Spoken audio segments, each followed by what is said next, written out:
तो किरण देवी टीचिंग 2.6 में आप सभी का स्वागत है एवं वेलकम है। तो इस चैनल पर सभी प्रीवियस ईयर के पेपर लगवाए जा रहे हैं जो कि सी टेट पेपर 2 के सभी 2011 से 2024 तक के 2011 से 2024 तक के संपूर्ण प्रीवियस ईयर के पेपर लगाए जा रहे हैं पेपर 2 के, और जिसमें सोशल साइंस के लगाए जा रहे हैं। और इस चैनल पर संपूर्ण एनसीईआरटी भी कराई जा रही है। कौन सी? 6 to 8 की संपूर्ण सोशल साइंस की एनसीईआरटी करवाई जा रही है, उसके साथ पेपर भी लगवाए जा रहे हैं। तो आप सभी यहाँ वहाँ मत भटकिए, यही पेपर लगवाए जा रहे हैं और यहीं पर एनसीईआरटी भी करवाई जा रही है। और पेपर लगाना थ्योरी के साथ साथ बहुत इम्पोर्टेंट हो जाता है, तो आप सभी जरूर ज्वाइन कीजिए और सभी को शेयर कर दीजिएगा। तो इस चैनल को लाइक, सब्सक्राइब एवं बेल आइकन को प्रेस कर लीजिएगा, जिससे आप सभी को नोटिफिकेशन मिल सके। और लाइक एक जरूर कर लीजिएगा, शेयर भी सभी को कर दीजिएगा। चलो आज क्लास स्टार्ट करते हैं। तो सामाजिक अध्ययन के बारे में, यानी हमारे 60 नंबर पक्का 60 क्वेश्चन हम करते हैं सोशल साइंस के। तो चलो आज स्टार्ट करते हैं भाग 4 में। ठीक है, तो यहाँ से देखेंगे कम्बुज स्थित अंगकोरवाट का विष्णु मंदिर किसने बनवाया? कम्बुज स्थित अंगकोरवाट का विष्णु मंदिर किसने बनवाया? तो सूर्य वर्मा प्रथम ने, जय वर्मा चतुर्थ ने, और सूर्य वर्मा द्वितीय ने, यशो वर्मा तृतीय ने। तो हमारा कम्बुज स्थित अंगकोरवाट का विष्णु मंदिर किसने बनवाया था? तो वो बनवाया था सूर्य वर्मा द्वितीय ने। किसने? सूर्य वर्मा द्वितीय ने। और अगर जिसने थ्योरी पढ़ी हुई है हमारी, जाकर पढ़ लीजिए। प्ले लिस्ट में नंबर वाइज क्लासेस डली हुई हैं, अलग अलग डली हैं, हिस्ट्री अलग, ज्योग्राफी और पॉलिटी अलग अलग। तो उसमें पढ़ा दिए गए हैं सारी थ्योरी में एक क्वेश्चन, तो आप सभी जाकर जरूर देखिए। तो जो अंगकोरवाट का जो विष्णु मंदिर है, ये किसने बनवाया था? जो कम्बुज में स्थित है वो बनवाया था सूर्य वर्मा द्वितीय ने। किसने? सूर्य वर्मा द्वितीय ने। तो हमारा सी राइट आंसर हो जाएगा। फिर है सम्राट अशोक के किस बृहद शिलालेख में पड़ोसी देशों का वर्णन है? सम्राट अशोक के किस बृहद शिलालेख में पड़ोसी देशों का वर्णन है? तो प्रथम, पंचम, अष्टम और 13वां। तो सम्राट अशोक के किस बृहद शिलालेख में पड़ोसी देशों का वर्णन है? तो वो हो जाएगा हमारा कौन सा? 13वां शिलालेख। फिर है रविंद्रनाथ टैगोर की किस उपन्यास का प्रमुख पात्र निखिल है? रविंद्रनाथ टैगोर के किस उपन्यास का प्रमुख पात्र निखिल है, जो देशभक्ति से बढ़कर मानवता में विश्वास रखता है? तो शेषर कविता, गोरा, योगायोग, घर बाइरे। तो जो मानवता में विश्वास रखता है देशभक्ति से बढ़कर, वो है पात्र कौन सा? निखिल। पात्र निखिल है घर बाइरे। कौन सा? घर बाइरे। तो राइट आंसर हमारा डी हो जाएगा। फिर है हिंदुस्तान गदर पार्टी की स्थापना किस वर्ष की गई? हिंदुस्तान गदर पार्टी की स्थापना किस वर्ष की गई? तो 1916, 1925, 1913, 1922। तो गदर पार्टी की स्थापना की गई थी 1913 में। कब? 1913 राइट आंसर है। फिर है दिरहम क्या है? तो दिरहम सोने का सिक्का, तांबे का सिक्का, चांदी का सिक्का, मिश्रित धातु का सिक्का। तो दिरहम हो जाएगा हमारा चांदी का सिक्का। किसका सिक्का है दिरहम? चांदी का सिक्का है दिरहम। चलो आगे देखते हैं। और दोस्तों ज़रूर आप लाइक सब्सक्राइब कर लीजिएगा और शेयर कीजिएगा। अगर आप सभी सपोर्ट करोगे तो आप सभी को सभी जितने भी अभी तक के बने हुए प्रीवियस सभी आपको प्रोवाइड किए जाएंगे। सारा कंटेंट इतना अच्छा प्रोवाइड किया जाएगा कि आपको कहीं जाना ही नहीं पड़ेगा। इसलिए आप सभी ज़रूर सपोर्ट कीजिए, आपको उसी प्रकार से बहुत अच्छा कंटेंट दिया जाएगा। शेरशाह सूरी का अंतिम अभियान किस शासक के विरुद्ध था? शेरशाह सूरी का अंतिम अभियान किस शासक के विरुद्ध था? तो कलिंजर, मारवाड़, रणथंभौर, मालवा। तो जो शेरशाह सूरी था उसका अंतिम अभियान था कलिंजर शासक के विरुद्ध। किसके?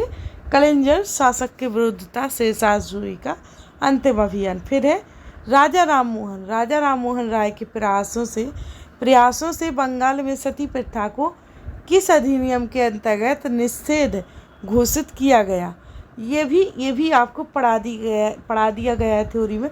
ऐसे बहुत क्वेश्चन हैं उसमें जो पढ़ा दिए गए। वो तो ऐसा है कि जो हिस्ट्री है उसका पोर्शन अलग होता है, ज्योग्राफी का अलग और पॉलिटी का अलग। तो आज जिस भी पोर्शन आपने पढ़ लिया है वो ज़रूर आप कर पाओगे। इसलिए तो किसके अधिनियम, कौन से निषेध घोषित किया है, कौन से अधिनियम के अंतर्गत? सती प्रथा को। तो देखते हैं बंगाल में।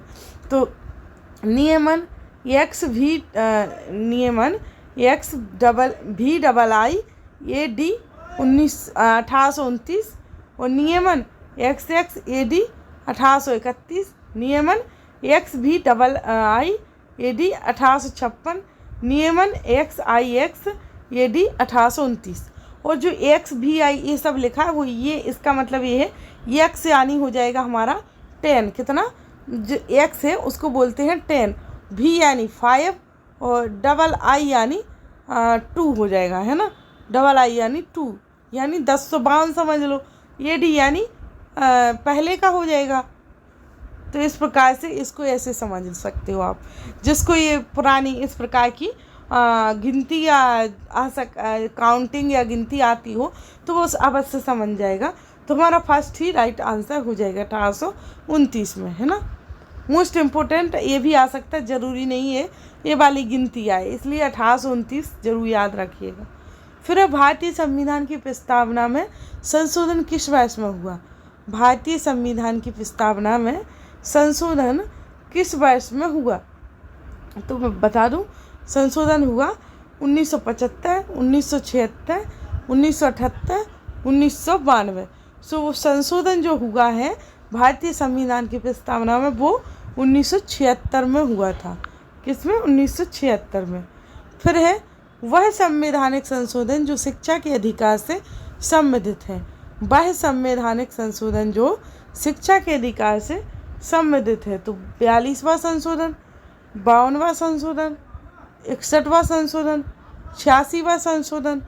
तो जो संशोधन शिक्षा के अधिकार से संबंधित है वो था हमारा कौन सा? 86वां संशोधन। कौन सा? 86वां संशोधन। फिर है किस समिति की सिफारिशों को आधार मानकर भारतीय संविधान में मूल कर्तव्य जोड़े गए? तो सरदार स्वर्ण सिंह समिति, अशोक मेहता समिति, सदिक अली समिति, हेगड़े समिति। तो जो समिति सिफारिशों के आधार पर मानकर भारतीय संविधान के मूल कर्तव्य जोड़े गए वो सरदार स्वर्ण सिंह समिति के आधार पर जोड़े गए थे। फिर भारत सरकार ने काका कालेलकर को अन्य पिछड़ा वर्ग आयोग का अध्यक्ष नियुक्त किया। नियुक्ति का वर्ष था कौन सा? 1951, 1953, 1955, 1957। तो यह जो नियुक्त वर्ष था वो था 1953। क्या था? 1953।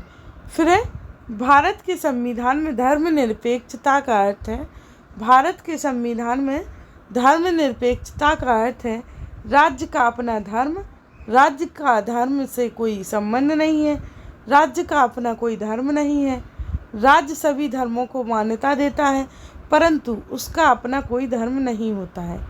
तो राज्य जैसे कि ये पूछा धर्मनिरपेक्ष, भारत के संविधान में धर्मनिरपेक्षता का अर्थ होता है डी, यानी राज्य सभी धर्मों को मान्यता देता है परंतु उसका कोई अपना कोई धर्म नहीं होता है, वो सभी धर्मों को मान्यता देता है। फिर है राज्यसभा का सदस्य चुने जाने के लिए प्रत्याशी की आयु होनी चाहिए। राज्यसभा का सदस्य चुने जाने के लिए प्रत्याशी की आयु होनी चाहिए 25 वर्ष, 35 वर्ष, 30 वर्ष, 21 वर्ष। तो जब राज्यसभा का सदस्य चुना जाता है तो प्रत्याशी की आयु होती है कितनी? 30 वर्ष होनी चाहिए। कितनी? 30 वर्ष हमारा राइट आंसर हो जाएगा। फिर भारतीय संविधान का 44वां संशोधन निम्नलिखित में से किस एक प्रधानमंत्री के समय में किया गया? भारतीय संविधान का 44वां संशोधन निम्नलिखित में से किस एक प्रधानमंत्री के समय में किया गया? इंदिरा गांधी, चंद्रशेखर, चौधरी चरण सिंह, मोरारजी देसाई। तो जो 44वां संशोधन में एक प्रधानमंत्री के समय में किया गया भारतीय संविधान का क्या? मोरारजी देसाई प्रधानमंत्री थे, तब भारतीय संविधान का 44वां संशोधन बनाया गया था। किसके समय? मोरारजी देसाई के समय में। फिर है सर्वोच्च न्यायालय का वह कौन सा न्यायाधीश था जिसके खिलाफ महाभियोग प्रक्रिया आरंभ की गई लेकिन महाभियोग पास नहीं हो सका? वह सर्वोच्च न्यायालय का वह कौन सा न्यायाधीश था जिसके खिलाफ महाभियोग प्रक्रिया आरंभ हुई थी लेकिन महाभियोग पास नहीं हो सका था? के.जी. बालकृष्ण, बी. रामास्वामी, सौमित्र सेन, सुशंत कुमार। तो हमारा राइट आंसर हो जाएगा कौन? बी. रामास्वामी। कौन? बी. रामास्वामी के पास। फिर भारतीय संविधान की 12वीं अनुसूची संबंधित है। भारतीय संविधान की 12वीं अनुसूची किससे संबंधित है? पंचायती राज व्यवस्था से, नगर पालिकाओं से, केंद्र की भाषाओं से, केंद्र राज्य संबंधों से। तो भारतीय संविधान की 12वीं अनुसूची जो संबंधित है वो है नगर पालिकाओं से। किससे? नगर पालिकाओं से संबंधित है 12वीं अनुसूची। फिर वह कौन सा उपराष्ट्रपति था? वह कौन सा उपराष्ट्रपति था जिसका देहांत अपने कार्यकाल के दौरान हुआ? वह कौन सा राष्ट्रपति था, उपराष्ट्रपति था जिसका देहांत अपने कार्यकाल के दौरान हुआ? तो डॉक्टर राधाकृष्णन, बी.वी. गिरी, बी.डी. जत्ती, कृष्णकांत। तो वह जिसका देहांत अपने कार्यकाल के दौरान हुआ वो था कृष्णकांत। कौन थे वो उपराष्ट्रपति? कृष्णकांत थे। फिर पृथ्वी का कुल स्थलीय क्षेत्र का प्रतिशत है। अब आ गई हमारी ज्योग्राफी, है ना। पृथ्वी का कुल स्थलीय क्षेत्र का प्रतिशत है 32.0, 30.3 सॉरी 32.0, 30.3, 29.0, 28.4। तो हमारा राइट आंसर हो जाएगा इसका, पृथ्वी का कुल स्थलीय क्षेत्र का प्रतिशत है 29.0 यानी 29.0। ठीक है। फिर है वायुमंडल की सबसे निचली परत है। वायुमंडल की सबसे निचली परत है समताप मंडल, क्षोभ मंडल, अयान मंडल, ओजोन मंडल। तो राइट आंसर हो जाएगा वायुमंडल की जो सबसे निचली परत है वो हो जाती है हमारी क्षोभ मंडल। कौन सी? क्षोभ मंडल। फिर सभी वायुजनक भू आकृतिक प्रक्रियाओं के लिए एक सामान्य शब्दावली प्रयुक्त की जाती है। वह है पटल विरूपण, अपक्षय, कार्बोनेशन, अनच्छादन। तो राइट आंसर हो जाएगा हमारा पटल विरूपण। वह कौन सी शब्दावली है? पटल विरूपण शब्दावली प्रयुक्त की जाती है। फिर है जीव मंडल में जीव तथा पर्यावरण के मध्य रासायनिक तत्वों के चक्रीय प्रभाव को जाना जाता है। जीव मंडल में जीव तथा पर्यावरण के मध्य रासायनिक तत्वों के चक्रीय प्रभाव को जाना जाता है गैसीय चक्र, जीव भू रासायनिक चक्र के द्वारा, जल चक्र के द्वारा, भू आकारिक चक्र के द्वारा। तो इस चक्रीय प्रभाव को जाना जाता है जैव भू रासायनिक चक्र के द्वारा। किसके? जैव भू रासायनिक चक्र के द्वारा। फिर है निम्नलिखित में से कौन सी एक कार्यांतरित सेल नहीं है? निम्नलिखित में से कौन सी एक कार्यांतरित सेल नहीं है? तो चूना पत्थर, संगमरमर, क्वार्टजाइट, स्लेट। तो राइट आंसर हो जाएगा कौन सी? चूना पत्थर। चूना पत्थर कार्यांतरित सेल नहीं है। फिर हड़प्पा संस्कृति सिंधु घाटी सभ्यता के अभिलेख मुख्यतः किस वस्तु पर बने मिले हैं? हड़प्पा संस्कृति सिंधु घाटी सभ्यता के अभिलेख मुख्यतः किस वस्तु पर बने मिले हैं? तो शिलाओं पर, मुहरों पर, स्तंभों पर, ताम्रपत्रों पर। तो यह बने मिले हैं मुख्यतः मुहरों पर। किस पर? मुहरों पर बने मिले हैं। फिर है उत्तर वैदिक काल में आर्य संस्कृति का केंद्रीय स्थल था। उत्तर वैदिक काल में आर्य संस्कृति का केंद्रीय स्थल था। तो सप्त सेंधव प्रदेश, गंगा यमुना द्वाब, मगध, दक्कन।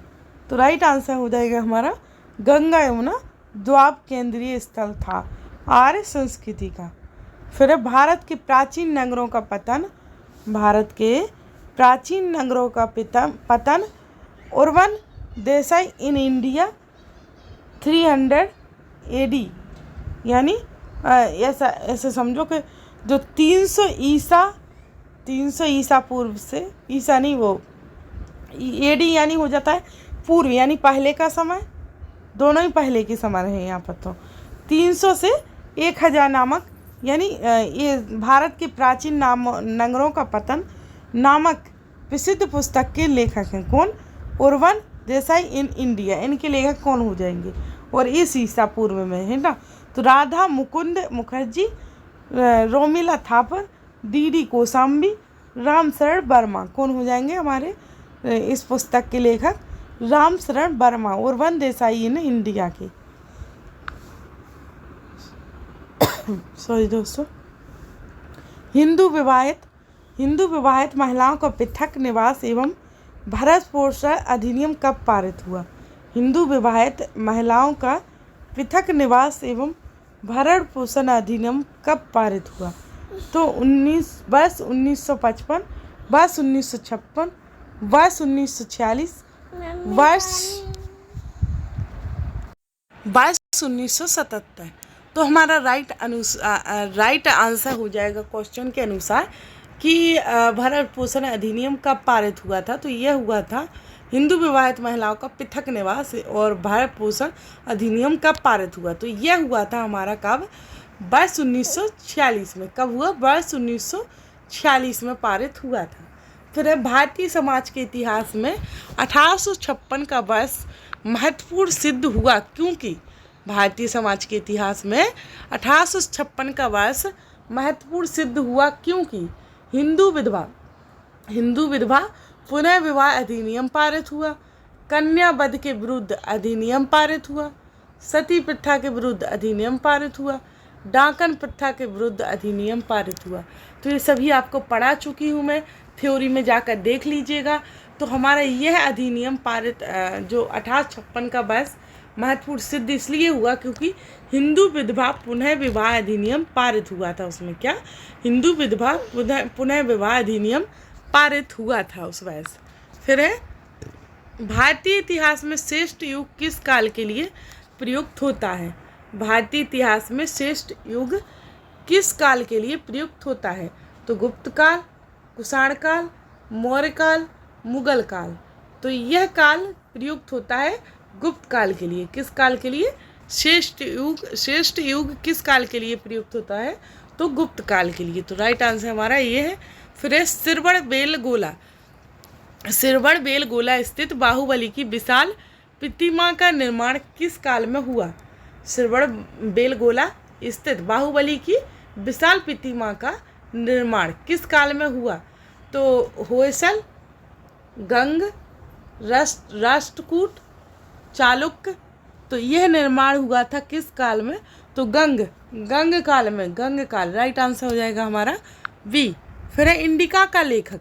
इंडिका के लेखक कौन है? Indica Kautilya, Megasthenes, Pliny, Vishnugupta. तो इंडिका के जो लेखक हैं वो है हमारे कौन? मेगस्थनीज। कौन है? मेगस्थनीज इंडिका के लेखक हैं। फिर है भारत के किस भाग में सबसे पहले मानसून प्रवेश करता है? भारत के किस भाग में सबसे पहले मानसून प्रवेश करता है? तो केरल में, अंडमान और निकोबार द्वीप समूह, पश्चिम बंगाल में, तमिलनाडु में। तो जब भारत के किस भाग में सबसे पहले मानसून प्रवेश करता है वह है अंडमान और निकोबार द्वीप समूह, जहाँ सबसे पहले मानसून प्रवेश करता है अंडमान और निकोबार द्वीप समूह में। फिर भारत के किस प्रदेश में उष्णकटिबंधीय वर्षावन मिलते हैं? भारत के किस प्रदेश में उष्णकटिबंधीय वर्षावन मिलते हैं? तो मालवा का पठार, कर्नाटक, पूर्वी घाट, उत्तर पूर्वी भारत। तो उष्णकटिबंधीय वर्षावन मिलते हैं कहाँ? कौन से प्रदेश? तो उत्तर पूर्वी भारत में। कहाँ? उत्तर पूर्वी भारत में। फिर है भारत में निम्नलिखित में से कौन सा एक लौह इस्पात उद्योग का केंद्र नहीं है? भारत में निम्नलिखित में से कौन सा एक लौह इस्पात उद्योग का केंद्र नहीं है? तो बंगलोर, सेलम, डोलवी, दुर्गापुर। तो राइट आंसर हो जाएगा वह केंद्र नहीं है बंगलोर। कौन सा? बंगलोर एक लौह इस्पात उद्योग का केंद्र नहीं है। फिर है 2011 में अधिकतम और न्यूनतम जनसंख्या घनत्व वाले भारत के राज्य हैं। 2011 में अधिकतम और न्यूनतम जनसंख्या घनत्व वाले भारत के राज्य हैं। बिहार और त्रिपुरा, पश्चिम और बंगाल और अरुणाचल प्रदेश, केरल और सिक्किम, उत्तर प्रदेश और मिजोरम। तो देखो ये जो क्वेश्चन है ना, इसका आंसर आप सभी दोगे, क्योंकि 2011 में जो अधिकतम न्यूनतम जनसंख्या घनत्व वाले भारत के राज्य हैं वो कौन कौन से। तो इन दोनों का आंसर आप सभी कमेंट करके ज़रूर बताइएगा। अगर आपको 60 क्वेश्चन हम लगवा रहे हैं तो उसमें से आप एक क्वेश्चन का आंसर तो ज़रूर दे सकोगे, इसलिए आपको देना होगा। तो चलो ये आपके लिए छोड़ा है, आप दोगे इसका आंसर। फिर है मोराट का पठार। मोराट का पठार स्थित है कहाँ पर? तो रघुनाथगढ़ और नाहरगढ़ के मध्य, आंचलगढ़ और दिलवाड़ा के मध्य, कुंभलगढ़ और गोंगुंदा के मध्य, जयगढ़ और नाहरगढ़ के मध्य। तो मोराट का पठार स्थित है रघुनाथगढ़ और नाहरगढ़ के अंदर। तो राइट आंसर हमारा हो जाएगा कौन सा? फर्स्ट राइट आंसर हो जाएगा।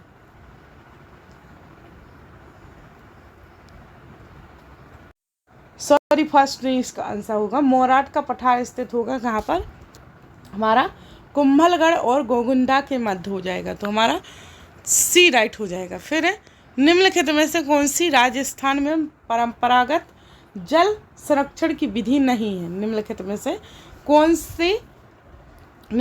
कौन सी राजस्थान में परंपरागत जल संरक्षण की विधि नहीं है? तो खंडीर, टांका, टोबा, नाली। तो जो विधि नहीं है संरक्षण वो है टोबा। कौन सी? टोबा विधि। फिर है आगे कौन सा सम्मिलित नहीं है? खनिज एवं खनन क्षेत्र। तो खनिज टंगस्टन, डेंगाना। तो टंगस्टीन, डेंगाना, यानी यहाँ डेंगाना क्षेत्र में टंगस्टीन खनिज है। ठीक है। फिर है सीसा और जस्ता।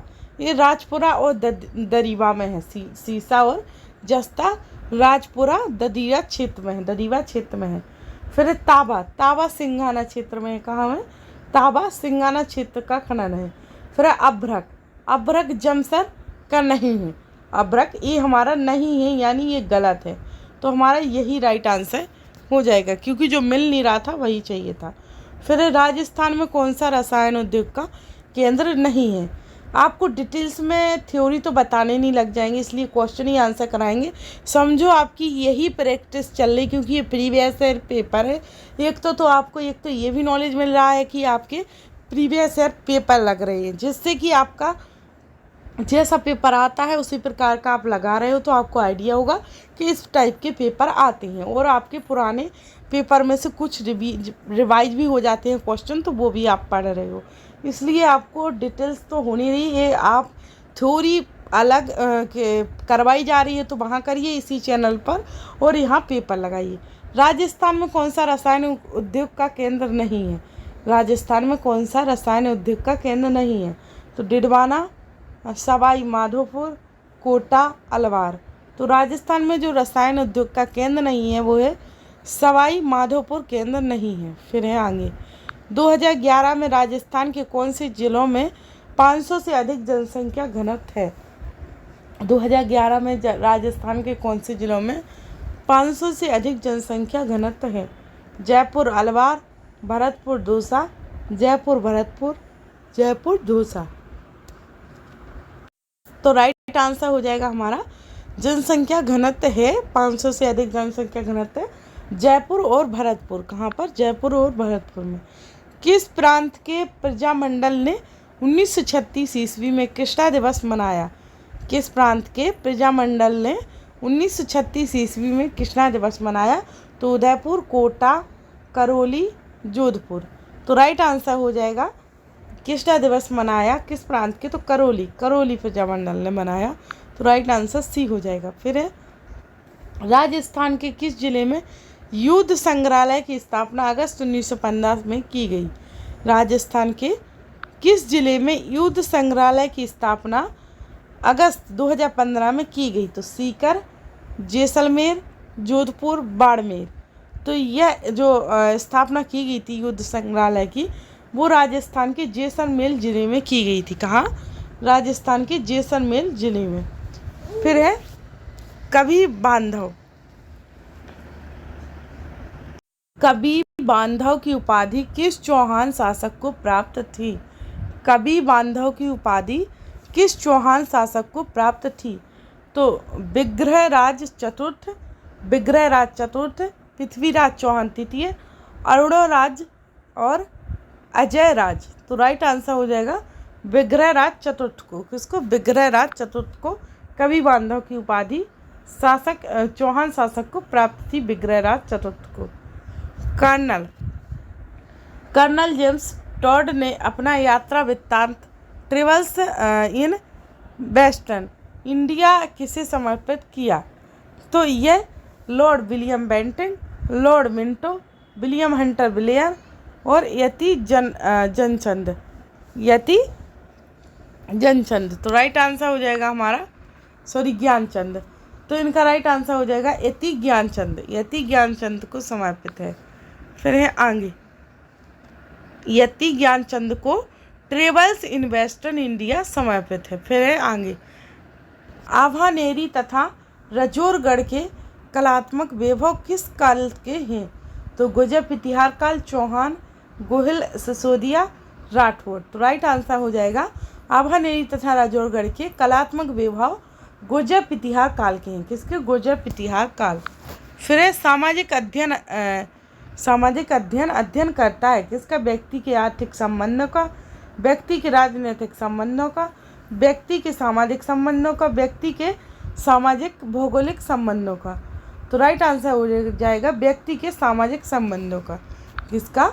सामाजिक अध्ययन करता है व्यक्ति के सामाजिक संबंधों का। फिर है सामाजिक अध्ययन वह अध्ययन है जो मानव जीवन के रहन सहन के ढंगों, मूलभूत आवश्यकताओं, क्रियाओं जिनमें मानव अपनी आवश्यकताओं की पूर्ति के लिए संलग्न रहता है तथा संस्थाओं जिनका उसने विकास किया है का ज्ञान प्रदान करता है। किसके द्वारा बताया गया है? तो यह बेसले के द्वारा, जॉन माइकेलिज के द्वारा, MP मुफात के द्वारा, एनसाइक्लोपीडिया ऑफ एजुकेशन रिसर्च के द्वारा। तो राइट आंसर हो जाएगा एनसाइक्लोपीडिया ऑफ एजुकेशन रिसर्च के द्वारा। फिर है सामाजिक अध्ययन। सामाजिक अध्ययन के क्षेत्र के अंतर्गत निम्न में से किस तत्व का अध्ययन किया जाता है? तो समाज संबंधी अध्ययन, मानवीय संबंधों का अध्ययन, नागरिकता की शिक्षा, ये सभी। तो अध्ययन किया जाएगा किसका? सामाजिक अध्ययन के क्षेत्र में मानवीय संबंधों का अध्ययन। किसका? मानवीय संबंधों का अध्ययन में। फिर है सामाजिक अध्ययन के अध्यापक से ज्ञान देते समय निम्न में से किन किन तथ्यों की ओर अपेक्षा रखना स्वाभाविक है? तो विशिष्ट बातों तथा वस्तु के संबंध में स्पष्ट विचार, सामान्य पदों तथा गुणों की अवधारणा, तथ्य, नियम, परिभाषा, विधा और प्रवृत्ति की स्थापना, उपयुक्त सभी। तो राइट आंसर हो जाएगा हमारा उपयुक्त सभी, यानी सभी की अपेक्षा रखना स्वाभाविक है सामाजिक अध्ययन के अध्यापक को ज्ञान देते समय। ठीक है। फिर कक्षा कक्ष में सामाजिक अध्ययन को पढ़ाते समय निर्धारित कालांश समय का कितना भाग स्वयं के कथन निर्देशन पर लगाना चाहिए? तो 40%, 60%, 50%, 20%। तो कक्षा कक्ष में सामाजिक अध्ययन को पढ़ाते समय निर्धारित कालांश समय का कितना भाग जो कि स्वयं के कथन निर्देशन पर लगाना चाहिए? तो वो हो जाएगा हमारा 60%। ओके। फिर है मूल्यांकन की प्रक्रिया। मूल्यांकन की प्रक्रिया उद्देश्यों की उपलब्धि के विस्तार का निर्धारण करती है, परिणामों की गुणवत्ता व मूल्यों का निश्चय करना, अनुदेशन के परिणामों की तुलना करना, उपयुक्त सभी। तो मूल्यांकन उपयुक्त सभी करती, क्या? उपयुक्त सभी मूल्यांकन की प्रक्रिया में है। फिर सामाजिक अध्ययन शिक्षण में शिक्षण अधिगम सामग्री का प्रयोग किस में करता है? तो पाठ को लंबा करता है, छात्र उबने लगते हैं, उपयुक्त दोनों कथन असत्य हैं, उपयुक्त दोनों कथन सत्य हैं। तो सामाजिक अध्ययन शिक्षण में शिक्षण अधिगम सामग्री का प्रयोग किस में करता है? तो एक गलत है, प्रयोग के आगे को दिया ही नहीं गया, तो उपयुक्त दोनों कथन गलत है, कथन भी नहीं दिए गए, क्वेश्चन ही उल्टा सीधा है, तो उपयुक्त दोनों कथन असत्य हो जाएंगे। फिर है प्रोजेक्ट विधि को सर्वप्रथम वैज्ञानिकों ने शिक्षा प्रणाली का व्यवहारिक रूप दिया। प्रोजेक्ट विधि को सर्वप्रथम किस वैज्ञानिक ने शिक्षा प्रणाली का व्यवहारिक रूप दिया? तो ड्यूबी, डॉक्टर W.H. किलपैट्रिक, स्टीवेंसन, इनमें से कोई नहीं। तो ये व्यवहारिक रूप दिया किसने? Doctor W.H. किलपैट्रिक ने। किसने? Doctor W.H. किलपैट्रिक ने। फिर निम्न मिलान करना है सही। तो B.S. ब्लूम मूल्यांकन आयाम, हार्वर्ड स्मृति स्तर, मॉरिसन बोध स्तर, हंट चिंतन स्तर। तो सभी मिल रहे, ये सभी मिलान हो रहे हैं। तो हमारा राइट आंसर हो जाएगा 1 2 3 4, यानी B.S. ब्लूम यानी मूल्यांकन आयाम, हार्वर्ड यानी स्मृति स्तर, और मेरिसन यानी बोध स्तर, हंट यानी चिंता स्तर। तो 1 2 3 इस प्रकार से हमारा राइट आंसर हो जाएगा C, यानी 1 2 3 4। फिर है आगे मूल्यांकन आयाम के निम्न 3 सोपान होते हैं। शैक्षिक उद्देश्यों का निर्धारण करना, अधिगम के अनुभव प्रदान करना, व्यवहार परिवर्तन का मूल्यांकन करना।